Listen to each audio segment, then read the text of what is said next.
CBI सुधर जाएंगे। इस देश की जनता ने एक मैंडेट दिया है मोदी जी के खिलाफ, मोदी जी के तानाशाही के खिलाफ। मोदी जी और अमित शाह जी ने लोकतंत्र को जिस तरह से खिलौना बनाया, हथियार बनाया, ईडी और सीबीआई को पकड़कर, ईडी बदनाम हो गई। तो क्या ईडी सुधर जाएगी, सीबीआई सुधर जाएगी, इनकम टैक्स सुधर जाएगी, जनता का मैंडेट आप सुधर जाएगी। मैं फिर एक बार केजरीवाल जी का अभिनंदन करूंगा मेरे पार्टी की तरफ से। अरविंद केजरीवाल यांची सुटका झाली आहे। शरद पवार साहेब लोकशाही अजूनही जिवंत आहे, तुम्ही सुद्धा स्वागत करताय। 3 महिन्यापासून आतमध्ये होते, आता त्यांना बाहेर काढलं। अनिल देशमुखला आणि नवाब मलिकला अरविंद केजरीवाल हे दिल्लीचे मुख्यमंत्री अजूनही आहेत। त्यांना मुख्यमंत्री असताना अटक केली। त्यांनी मुख्यमंत्री पदाचा राजीनामा दिला नाही, कारण लोकांचा कौल होता की त्यांनी मुख्यमंत्रीपदी राहावं। मुख्यमंत्री म्हणूनच त्यांना तुरुंगात ठेवण्यात आलं।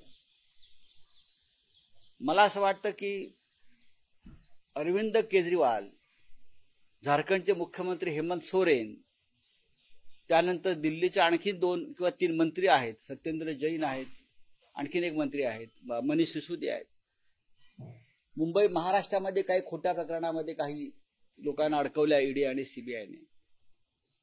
या सगळ्यांना अरविंद केजरीवाल यांच्या सुटकेला चपराक मिळाली आहे। अरविंद केजरीवाल यांच्याकडे विधानसभेत पूर्ण बहुमत आहे, पूर्ण बहुमत। अरविंद केजरीवाल यांचा दोष इतकाच की देशाच्या राजधानीत नरेंद्र मोदी यांचा व त्यांच्या पक्षाचा त्यांनी वारंवार पराभव केला, पराजित केलं, त्यांना यश मिळू दिलं नाही। त्याच्यामुळे काही खोट्या प्रकरणाची उभारणी करून त्यांना अटक केली, जसं मला अटक केली, अनिल देशमुखांना अटक केली, खोटी प्रकरण। गेल्या काही वर्षापासून या देशामध्ये लोकशाहीचा एक डोंबाराचा खेळ सुरू आहे लोकशाहीच्या नावानं, आणि त्या डोंबाराच्या खेळामध्ये ED, CBI, income tax, police यांचा वापर केला जातो। 2024च्या लोकसभा निवडणुकींना नरेंद्र मोदी यांची हुकुमशाही संपवण्याचा जनादेश दिला। त्यांना बहुमत नाकारलं ते ईडी आणि सीबीआयच्या गैरवापरामुळे। याच्यापासून ईडी, सीबीआय सारख्या संस्था बोध घेणार आहेत का, हा आमचा पहिला प्रश्न आहे। त्यात निवडणूक आयोग सुद्धा आलेला आहे। संपूर्ण घटनात्मक संस्था ज्या पद्धतीनं मोदी आणि शहांच्या कठपुतळी, कळसूत्री बावल्यांप्रमाणे नाचताना दिसत होत्या, त्या विरोधात जनादेश आलेला आहे आणि नरेंद्र मोदींना बहुमतावरून खाली उतरवून कुबड्यांवरचं सरकार बनवण्यामध्ये त्यांना भाग पाडलेला आहे। आता मला खात्री आहे की अरविंद केजरीवाल यांच्या संदर्भात जी अटक दाखवली ती कशा प्रकारे बेकायदेशीर आहे, पुराव्याशिवाय आहे, हे न्यायालयानं सांगितलं, पीएमएलए कोर्टानं, जीडीचं कोर्ट आहे, जे माझ्या बाबतीत झालं होतं। पीएमएलए कोर्टाने सांगितलं हे बेकायदेशीर आहे। यापासून तरी ईडी आणि सीबीआय बोध घेणार आहे का, नरेंद्र मोदी, अमित शाह बोध घेणार आहेत का, हा प्रश्न आहे।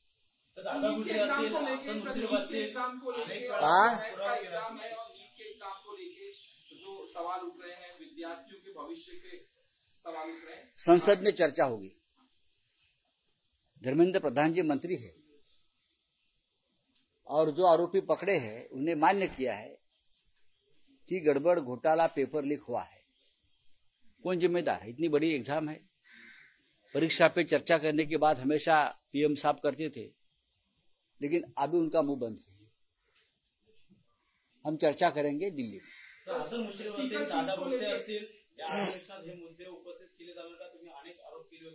आरोप नाही, पुराव्यासह बोललोय आम्ही, पुराव्यासह बोललोय।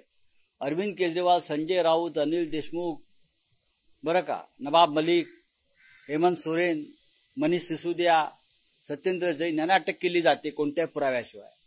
पण जे पुरावे आम्ही देतो आहोत महाराष्ट्रातल्या मंत्र्यांचे, आमदारांचे, खासदारांचे, जे भारतीय जनता पक्षाचे उमेदवार होतात किंवा त्या उमेदवारांना भाजपा पाठिंबा देते अशा ईडी, सीबीआयच्या केसेस असलेल्या, त्या संदर्भात नक्कीच आम्ही प्रश्न विचारू। आपने नेताओं के नाम लिए, किन नेताओं को गलत तरीके से फंसाया गया और बाकी जो दूसरे नेता हैं जिनके बारे में आप एविडेंस जी हाँ, उनको नहीं जेल में डाला जाए। डेफिनेटली महाराष्ट्र में हो या दिल्ली हो या झारखंड हो, हमारे खिलाफ कोई सबूत नहीं था, नहीं है।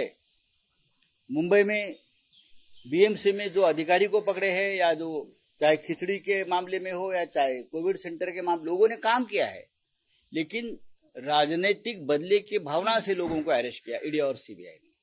अरविंद केजरीवाल, मनीष सिसोदिया जी, सत्येंद्र जैन, हेमंत सोरेन, महाराष्ट्र में अनिल देशमुख मेरा उदाहरण है, हाँ, नवाब मलिक जी, ये सभी को बदले की भावना से ही बीजेपी के लोगों ने अरेस्ट करवाया, खास करके देवेंद्र फडणवीस, अमित शाह, नरेंद्र मोदी जी।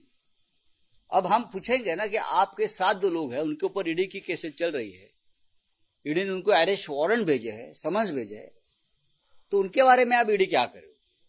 हम जरूर सवाल पूछेंगे।